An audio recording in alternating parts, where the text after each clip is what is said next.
the U.S. 3-0 winners over Trinidad and Tobago. Herc, what do you make of the American performance? I wish you could just say throw it out the window, right? Forget about it. The fact is you can't. This is now a situation where you've got to go play the return leg. And listen, 3 goals should be more than enough for you to manage a result in Trinidad and Tobago. But given its history on that island, given what we saw in the first half, the first 55 minutes, if you will, how lackluster the performance was, some of the questionable decisions from Greg Berhalter, both tactically and in personnel, you have to feel a bit uneasy. You have to feel that that 3%. You feel uneasy about going to Trinidad? You think this team up 3-0 can't handle its business?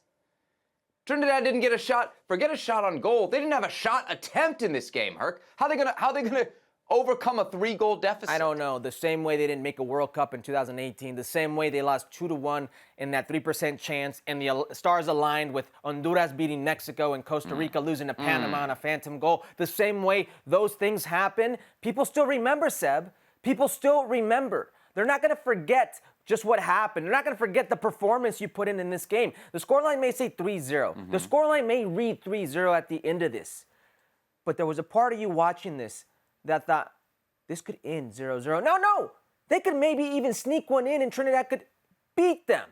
It wasn't until the final moments of this game, it wasn't until Ricardo Pepi comes on the field and scores that goal that you said, okay, the first one's in.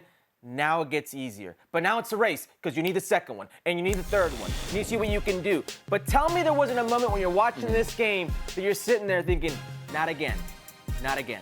Yeah, it felt like it was not, as you said during the highlight, gonna be their night, right? When you have that much of the possession and you can't find a goal until the 80th minute against a team that's playing with 10 guys from basically the 35th minute on, that's concerning. But Herc, I wonder if we allow ourselves to evaluate this team differently in a game like this, where you really need a result, where that's what matters more than anything else than kind of the performance or the aesthetic, right? When they play against a Germany, you want to see how it looks. When you play against Trinidad and Tobago, and you got a second leg coming up, the job is to make sure that that second leg basically doesn't matter. At 3-0, going to Trinidad with this team, I don't think that second leg matters. I don't think there's a big threat here. Job is to beat Trinidad and Tobago to get past the semi. In this situation, Herc, it is to get to the semifinals. They are telling us it doesn't apply. They're telling us that they want to change the way the world views American soccer. Are you going to change the way that the world views American soccer playing against they were 10 men for most of the game, but even when they were 11, Herc, Trinidad and Tobago set up all 11 guys and what did you do to penetrate that? What did you do to hurt them? Seb, you're looking at this the wrong way. I have no issue with them having a professional performance. That wasn't professional. That was sloppy. It was sloppy by the manager in the decision-making tactically, in the decision-making in personnel. It almost got away from them. I mean, you go into a game playing right into their hands with a 4-2-2-2 formation. Come on, man. Who are we kidding here? What are we doing? We read Pep Guardiola's, a different way of winning, and now we all think we know what we're doing. We can mimic what Pep Guardiola does. We can mimic the personality. No, it's simple. Football's a simple game. Players, managers, they complicate things. You played right into their hands. You played narrow. You need to open them up. Make the game where they need to chase you so you can have those movements. You can have those opportunities. You used Malik Tillman and Kevin Paredes as inverted wingers. Kevin Paredes and Malik Tillman didn't play well today.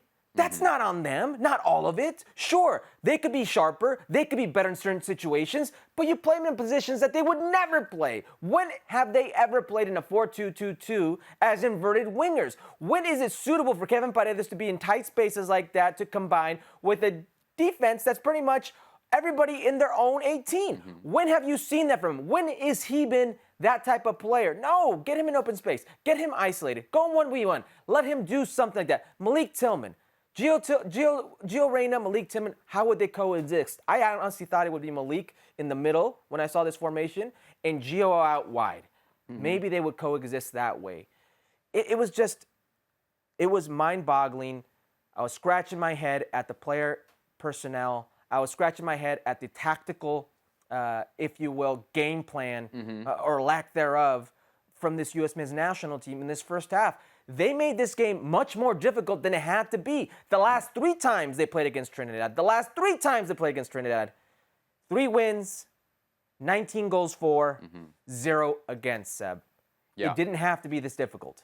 So it wasn't one of those games where you dominate and you have a ton of shots on goal and the goalie has a blinder. He played fine, but that's not why this was, right? It was genuinely you're dominating the ball. You have all of the ball. Like there was a 35-minute stretch where I didn't see Matt Turner on my television screen. Right? You actively forgot that he was the goalie for the U.S. men in this game.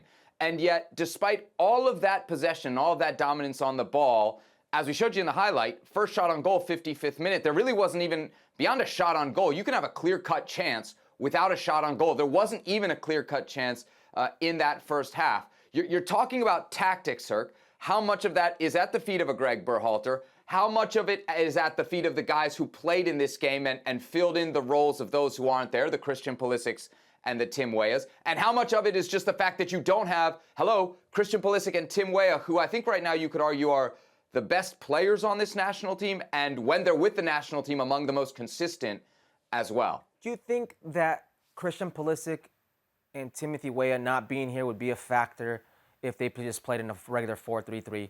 I mean, think about when this U.S. men's national team in this game looked its best.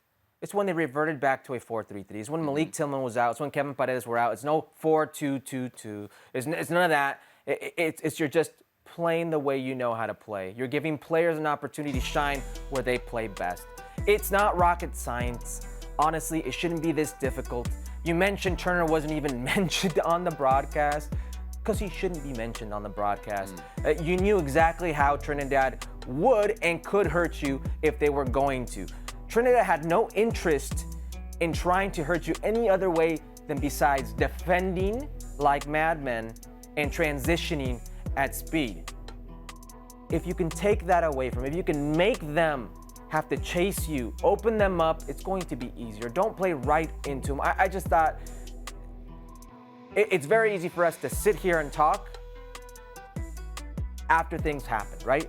I'm sure Greg Berhalter would say that. It's easier where you are. Yes, but don't make it harder where you are. It didn't need to be this hard.